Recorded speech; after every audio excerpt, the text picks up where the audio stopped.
The most important thing that you can do for your child's learning is to ensure that they are adequately hydrated.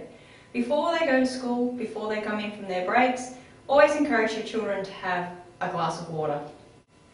Today my son Garion has joined me to show you some of the exercises that I do at the beginning of each session with my children in the tutoring centre, as well as my own kids at home, to switch on their brains and to ensure that they have the best chance of learning the information that I am going to present.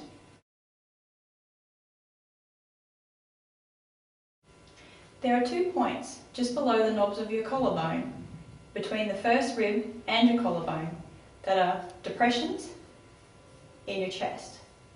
If you use your hand in this formation, doesn't matter which hand, your thumb and 2 fingers to massage those points around and around 3 times.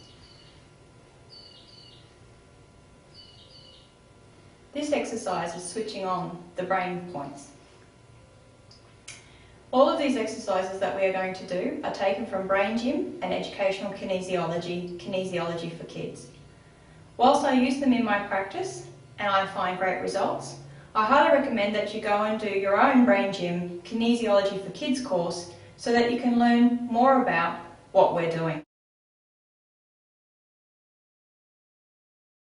After you've massaged the brain buttons, next step is hookups. First, cross your feet one over the other.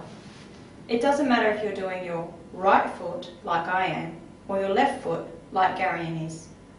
The important thing is, in the next step, when you move your hands, to have the same hand as your foot. So if you've crossed your right foot over your left, cross your right arm over your left.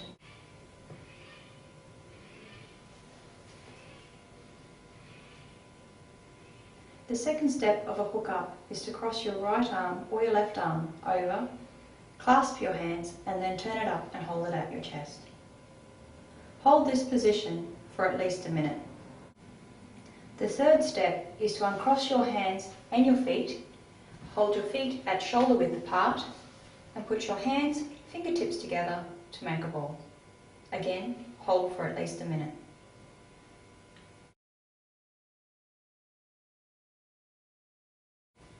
The third exercise that I do with all my children is cross crawls.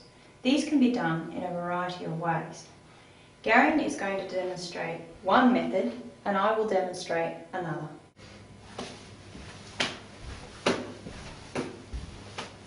The idea of a cross crawl is to take your opposite hand and touch it either to your knee or your foot on the opposite side. Again, do for about a minute. All up, the entire warm-up sequence takes approximately 5 minutes.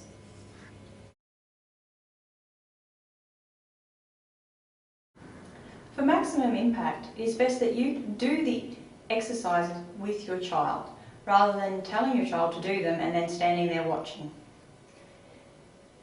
This exercise is called the elephant.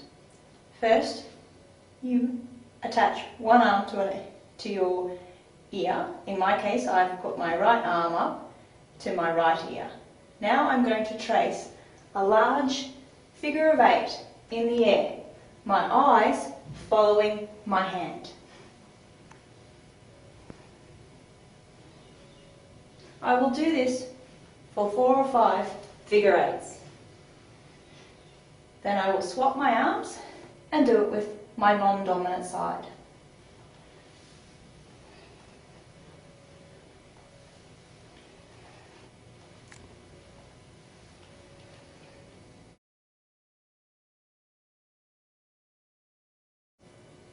For this exercise, I have the student hold their hand out with the thumb pointing up.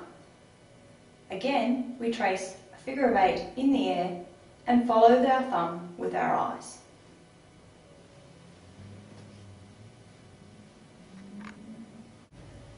Okay. Repeat with the other hand.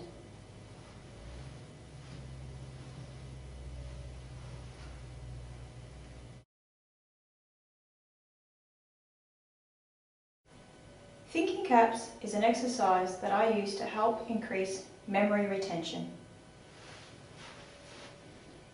It involves rolling out and pulling away slightly the curled bit of our ear.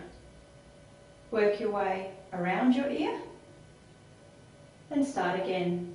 Repeat 3 times. Do this exercise on both ears at the same time to activate memory.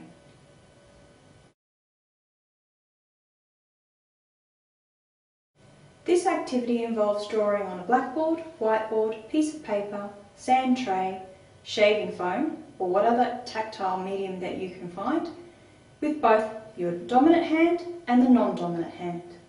The idea is to draw a symmetrical drawing using both hands.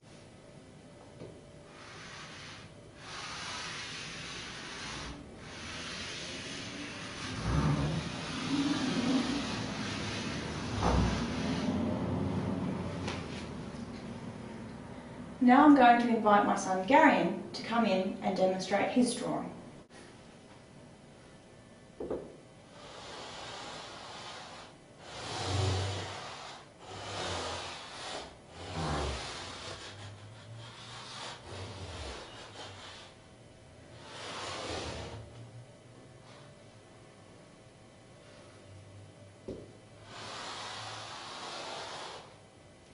Very good.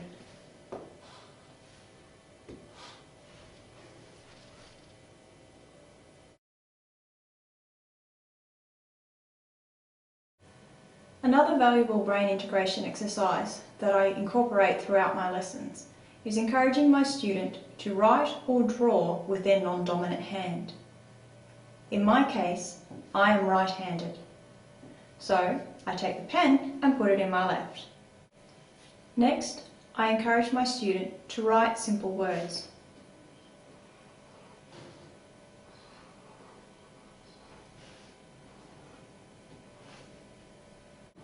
If my student is not old enough to write legibly with their dominant hand, I encourage them to draw a picture instead.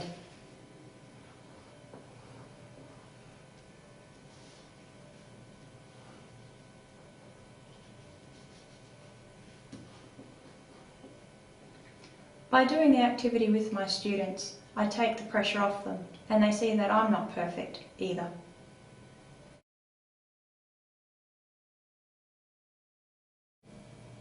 A great activity to help a reluctant reader or a child who has difficulty with oral expression is the energy yawn. The joint where our jaw joins our skull is a point where we can massage while we yawn.